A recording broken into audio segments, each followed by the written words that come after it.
दिशा channel के माध्यम से श्रीमद् भागवत महापुराण की कथा सुनने का परम सौभाग्य प्राप्त हो रहा है।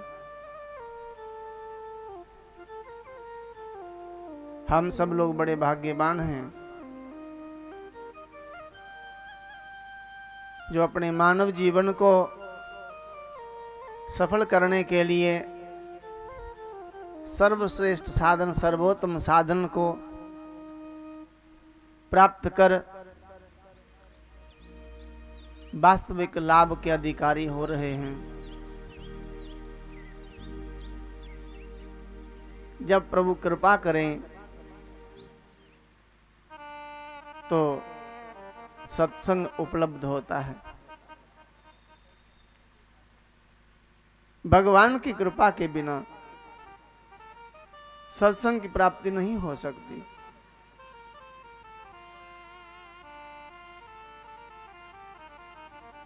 आज हमें ये स्वीकार करना होगा कि प्रभु की हम पर विशेष कृपा हुई है।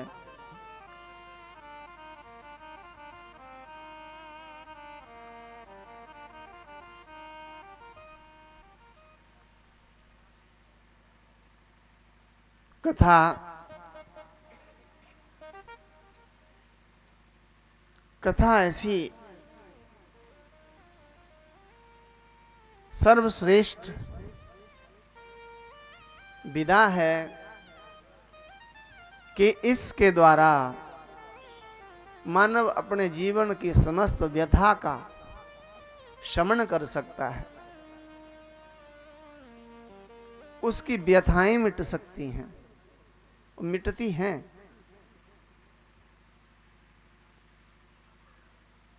तो हमें भागवत कथा से पूर्व श्रीमद् भागवत महापुराण का वर्णित जो महात्म्य है उसको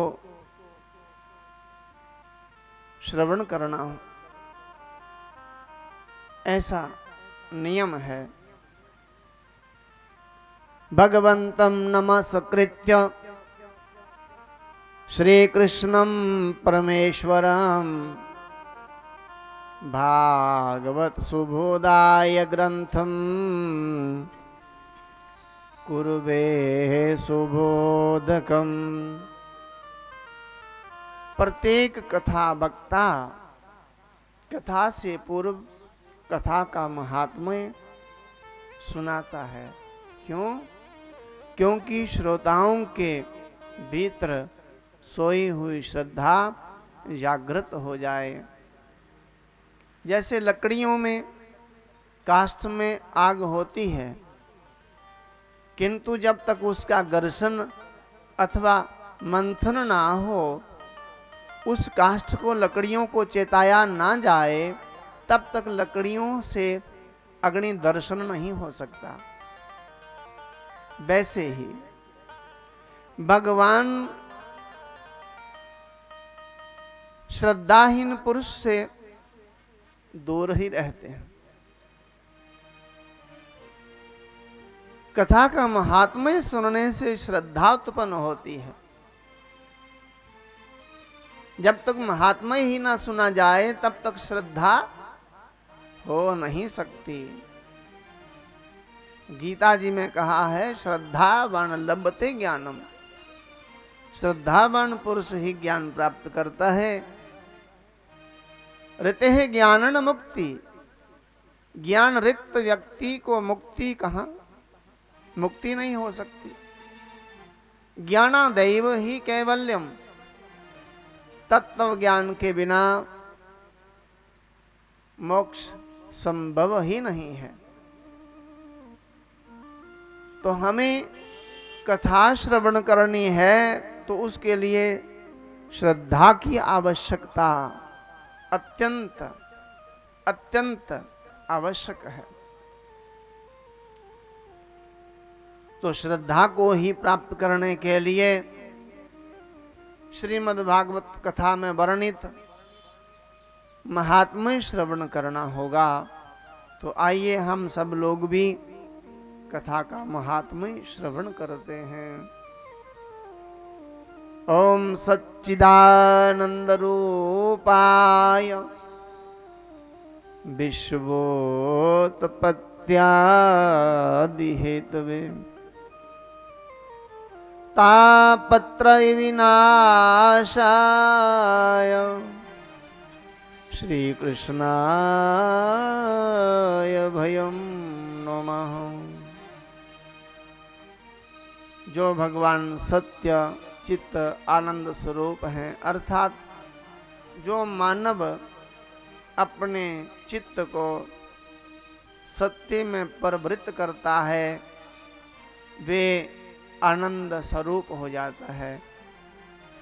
वे कहीं भी किसी भी अवस्था का, किसी भी वर्ण आश्रम का हो, अपने चित्त में सत्य को स्वीकार करते हुए वे आनंद स्वरूप हो जाता है।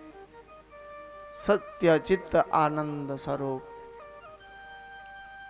सच्चिदानंद रूप है। विश्वोत्पत्ति आदि हेतु, जो भगवान विश्व की उत्पत्ति, पालन, संहार, इन की व्यवस्था जो करते हैं, उनको हम माने, स्वीकार करें कि यह सृष्टि भगवान की बनाई हुई है। इस सृष्टि में हमारा परिवार भी तो आता है, हमारा खेत खलियान, हमारा गांव मोहल्ला नगर, सब उसी सृष्टि के अंतर्गत आते हैं। तो ये सब भगवान के द्वारा निर्मित है, भगवान ने ही इसकी रचना की है। हमारे घर के जितने सदस्य हैं, इनकी रचना भी ईश्वर के द्वारा ही हुई है। यह हमें स्वीकार करना होगा, तभी तो हम आनंद स्वरूप होंगे। और पालन भी तो ईश्वर ही करते हैं, पालन करने वाले भी भगवान हैं। भले ही हम अनेकानेक पदार्थ ग्रहण करते हैं, बढ़िया से बढ़िया भोजन सामग्री प्राप्त है हमें, अथवा हम एक समय का भोजन करके जीवन व्यतीत कर रहे हैं। भोजन तो एक माध्यम है, किंतु पालनहार करने वाले तो ईश्वर हैं, जो अनगिनत श्वास देते हैं। जिस श्वास की हम कोई कीमत, कोई मूल्य नहीं आंक सकते। अभी जो वैश्विक महामारी चल रही है, इस महामारी में एक एक सिलेंडर जो है कई के हजारों में बिक गया। किंतु जो भगवान श्वास देते हैं, अमूल्य, जिसका कोई मूल्य नहीं, और इच्छा भी नहीं रखते कि मानव इन श्वासों का कोई मोल चुकाएगा। हम लोग यदि अपने जीवन में थोड़ा भी भगवान का स्मरण करते हैं, उसी से भगवान की प्रसन्नता हो जाती है, भगवान प्रसन्न हो जाते हैं। पालनकर्ता भी भगवान ही हैं, माता पिता निमित्त हैं, पालनकर्ता ईश्वर हैं, और संहारकर्ता भी ईश्वर ही हैं। कई लोग अपने जीवन को, अपने शरीर को ज्यादा कष्ट नहीं देते। कोई व्रत उपवास नहीं करते, बड़े संभाल संभाल के अपने शरीर को रखते हैं। कहीं शरीर से हम कहीं कमजोर ना हो जाएं, दुर्बल ना हो जाएं। अरे अंत तो हमारा भगवान के हाथ में है। विश्वोत्पत्त्यादि हेतु वे जो विश्व की उत्पत्ति का पालन और संहार करते हैं वे ईश्वर हैं। हमें आध्यात्मिकता की ओर अग्रसर रहना चाहिए, बढ़ते रहना चाहिए। आध्यात्मिक व्यक्ति को कोई भी हानि नहीं होती। तापत्रय विनाशाय, जो भगवान तीनों ही प्रकार के तापों का विनाश कर देते हैं, दैहिक, दैविक, भौतिक तापा, देह का ताप, दैविक ताप और भौतिक, आध्यात्मिक, आदि दैविक, आदि भौतिक। शारीरिक कोई कष्ट है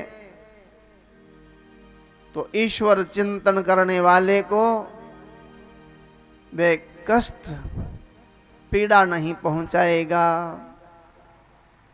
कष्ट है किंतु हृदय में प्रसन्नता बहुत है, हृदय में ईश्वर चिंतन हो रहा है, भगवत स्मरण हो रहा है, ईश्वर की याद बनी हुई है। कष्ट तो संसार में सभी को होगा, कोई भी सुखी नहीं हो सकता। कबीर दास जी ने कहा है, तन दर सुखिया कोई ना देखे,